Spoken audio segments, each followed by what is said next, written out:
حضرت مرزا مظہر جانے جانا فرماتے ہیں کہ بارش ہوئی تھی تازی تازی، دلی میں تازی تازی بارش ہوئی تھی. ایک بابا لکڑی کے جوتے پہنے کھڑا ہوں، اللہ اللہ اللہ، اسی کسے دے کچھ بھی نہیں لگ دے، نہ کوئی ساڈا دردی. بابا مست ہو کے جا رہا، اللہ اللہ کرتا جا رہا. ایک طوائف اپنے کوٹھے سے اتر کے تو سیڑھیوں پہ بیٹھی تھی، ساتھ اس کا یار بھی بیٹھا تھا. بابا اپنی مستی میں جا رہا، تو بابا جی کے پیروں سے کچھ مٹی اڑی تو اس عورت کے کپڑوں پہ پڑ گئی. پرواہ نہیں، بزرگ گزر رہے. وہ یار اس کا دوڑا ہوا آیا، اس نے آ کے تھپڑ مارا. کا خیال نہیں سارے اس کے کپڑے آلودہ کر دیے، تو کدھر تیرا دماغ نہیں ٹھیک؟ بابے نے نظر اٹھائی، کہا بیٹے میں نے دیکھا نہیں، چل اللہ تیرا بھلا کرے، تو نے بدلہ لے لیا.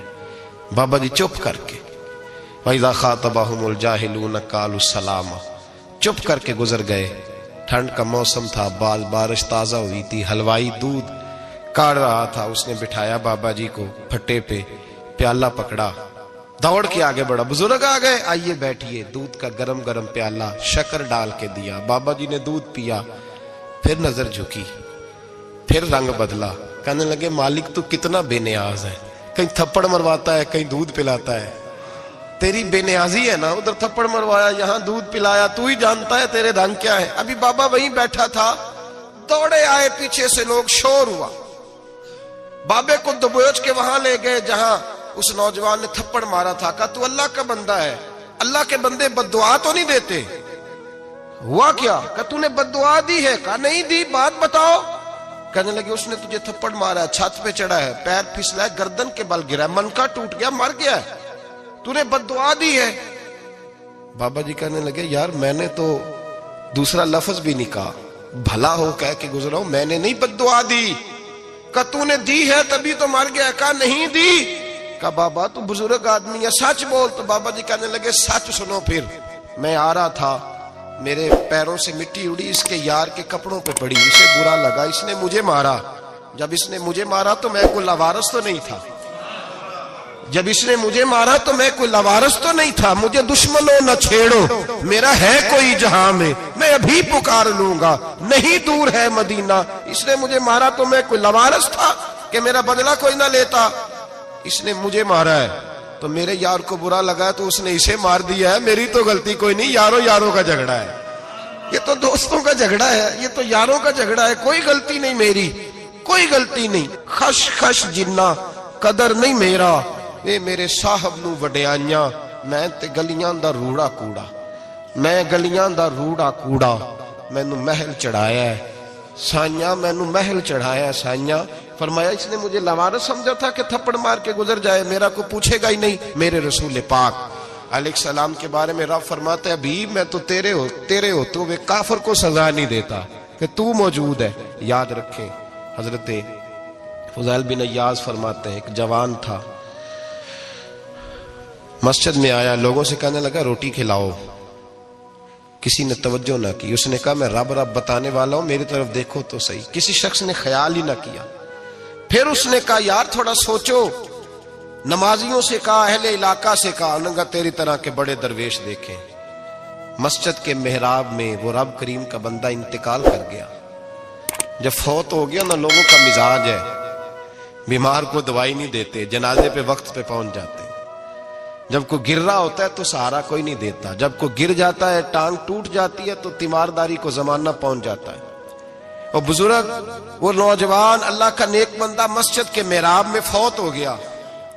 حضرت فضیل ابن عیاض کہتے ہیں امام صاحب نے اعلان کیا چندہ دو، کوئی لاوارث فوت ہو گیا، کفن دینا. چندہ کٹھا ہوا، کفن خریدا، جنازہ پڑا. عشاء کے بعد دفن کر کے آئے. فجر کی نماز کے لیے جب امام اور مؤذن مسجد میں آئے تو چیخیں مارنے لگے، تڑپنے لگے. دور دور تک آوازیں پھیل گئی، دنیا دوڑی آئی. کیا ہوا؟ کہنے لگے وہ جو تم نے کفن پہنایا تھا وہ یہاں پڑا ہوا ہے، اور دیکھو کفن پہ تحریر لکھی ہے. تحریر کیا ہے؟ عرش کے مالک نے فرمایا میرے دوست نے روٹی مانگی تم نے دی نہیں، اس نے تمہیں میرے قریب کرنے کے لیے اپنی طرف توجہ کرائی، تم نے کی نہیں. اور میرا یار تمہارے کفن کا محتاج تھا، سنبھال کے رکھو اپنا کفن، میں نے اسے جنت کا لباس عطا فرما دیا، سنبھال کے رکھو. یہ کوئی لاوارثوں کا ٹولہ ہے؟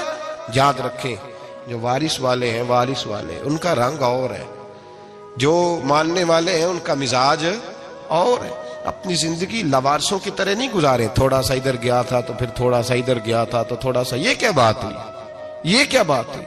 اپنے آپ کو، اپنی نسبت کو، اپنے عقیدے کو مضبوط رکھیں۔ 1 انچ کے لیے اعلیٰ حضرت فاضل بریلوی رحمت اللہ علیہ کے مکان کی دیوار گر گئی، ایک کونا مکان کا، آپ جانتے ہیں پرانی دیواریں چھوٹی ہوتی تھی اور بارشوں میں اکثر گھروں کی دیواریں گری ہوئی ہوتی تھی، ایک سائیڈ کی دیوار گر گئی تو اس کونے میں ہندوؤں کا گھر تھا۔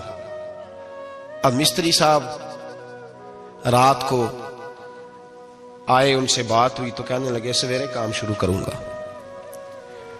کہا 1-2 صاحب نے کہ ہندوؤں کا گھر ساتھ ہے اور وہ دشمن بھی بڑے زیادہ ہیں، تو رات کو ہی ہو جائے۔ کہنے لگا جی نہیں، میری مجبوری ہے، مزدور کہاں سے لاؤں گا، بڑے معاملات ہیں، سویرے شروع ہوگی۔ اب رات کو مولانا ظفر الدین بہاری علیہ رحمہ کہتے ہیں بچے مدرسے کے، باقی سارے لوگ، سب کو جمع کیا گیا، چونکہ اس طرف سے تھوڑا خطرہ تھا ہندوؤں کی جانب سے۔ کہا جناب یہ بڑے دشمن ہیں اسلام کے، تو اس طرح کرو کہ 2-3 بچوں کی ڈیوٹی لگائیں یا کچھ لوگوں کی یہاں رات کو پہرا دیا جائے، ٹھنڈ بھی بڑی زیادہ تھی، کھڑا ہونا بھی مشکل تھا۔ اعلیٰ حضرت رحمت اللہ علیہ عشاء کی نماز کے بعد جلدی حجرہ خاص میں تشریف لے جاتے تھے۔ اس رات جب دیکھا نا باہر شور ہو رہا ہے تو اسی طرح سر پہ ایک رومال لپیٹا تو باہر آ گئے، کہنے لگے کیا شور ہے؟ کہ حضور سردی ذرا زیادہ ہے تو یہاں کسی کی ڈیوٹی لگانی ہے پہرے کی۔ 2 منٹ خاموش رہے، پھر فرمانے لگے کوئی ضرورت نہیں، جاؤ سو جاؤ سارے جا کے، کوئی ضرورت نہیں، جاؤ اپنے اپنے گھروں کو، کوئی حاجت نہیں، پہنچ جاؤ۔ کہا حضور مہربانی کرے، بس طے ہونے لگا تھا۔ فرمایا میری وجہ سے کیوں کوئی ساری رات بیدار رہے، جاؤ تمہیں کہا نا آرام کرو۔ لوگ سو گئے۔ صبح فجر کی نماز پڑھ کے اعلیٰ حضرت رحمت اللہ تعالی علیہ جب سیڑھیاں اتر رہے تھے رضا مسجد کی، تو وہ جس ہندو کی جانب سے زیادہ خطرہ تھا وہ سیڑھیوں پہ بیٹھا تھا، مسجد کی سیڑھیوں پہ۔ سب لوگوں کی توجہ ہو گئی، کہنے لگا مولانا میں کلمہ پڑھنے آیا ہوں، مجھے کلمہ پڑھا کے مسلمان کر دیں، میں کلمہ پڑھنے آیا ہوں، مسلمان کریں۔ لوگوں کی توجہ، اعلیٰ فرمانے لگے نہیں ابھی تو انتظار کر، تھوڑی دیر کے اچھی طرح سوچ لے، جذباتی فیصلہ نہ کر کہ تو آ رہا ہے۔ یہ کہہ کے جب 2 سیڑھیاں نیچے اترے اس کے پاس سے تو اس نے پیر تھام لیے، کہنے لگا اب ایسے تو نہ کرو، رونے لگا۔ اعلیٰ حضرت رحمت اللہ نے کلمہ پڑھایا، کچھ باتوں کی نصیحت فرمائی، تشریف لے گئے۔ گھیرنے والے گھیر کے بیٹھ گئے، کہنے لگے ہمیں بھی بتا بدلہ کیسے ہے۔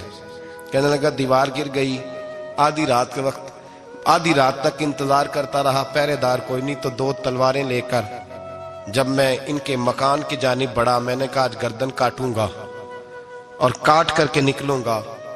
کہتا ہے جب میں قریب آیا تو 2 شیر کھڑے تھے، اوپر سے پلٹ کے آیا تو پھر کھڑے تھے، ادھر سے پلٹ کے آیا تو پھر کھڑے تھے۔ فرماتے ہیں میں 2 گھنٹے کے بعد آیا تو پھر پلٹ کے کھڑے تھے، میں پھر 1 گھنٹے کے بعد آیا، سحری کا وقت ہوگا تو پھر پلٹ کے کھڑے تھے، اب میں ڈر کے بھاگا۔ کہتے فاضل بریلوی نے اپنی کھڑکی سے منہ باہر نکالا، کہنے لگے اور کتنا تجربہ کرے گا، مجھے تو لاوارث سمجھتا ہے، لاوارث ہوں میں، اور کتنا تجربہ کرے گا، بس کر مان جا۔ میں نے کہا حضور یہ کون ہے، مجھے بتائیے تو صحیح یہ کون ہے۔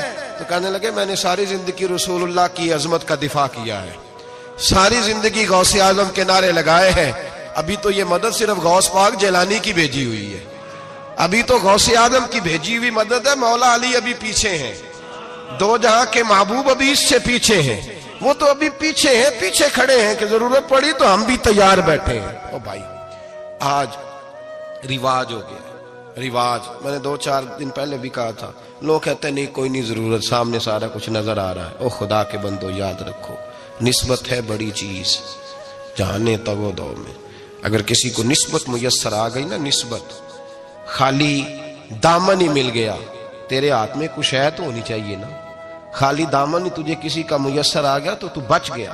اپنی نسبتوں کی حفاظت کریں، ان کو مضبوط کریں، ان پر محنت کریں، ان پر توجہ رکھیں۔ یہ نسبت جو ہوتی ہے نا، نسبت، یہ دیکھیں نا ایک گتا ہے، عام کتاب کو لگا ہوا ہے تو جہاں مرضی رکھ دو، اس کی کوئی قدر نہیں، لیکن جو گتا قرآن مجید کو لگ گیا ہے اس کو بغیر وضو چھونا جائز ہے۔ ایک پٹھے پہ اینٹ بنی ہے، جو باتھ روم میں لگ گئی وہاں بغیر جوتے کے جایا نہیں جا سکتا، اور جو مسجد میں لگ گئی وہاں جوتے پہن کے جایا نہیں جا سکتا. یہ نسبت ہے بڑی چیز. اگر میسر آئے نصیب ہو اپنی نسبت کو مضبوط کر کے رکھا کریں, اس کی جولانی کا مظاہرہ کیا کریں. اس نسبت میں روز توانائی آنی چاہیے.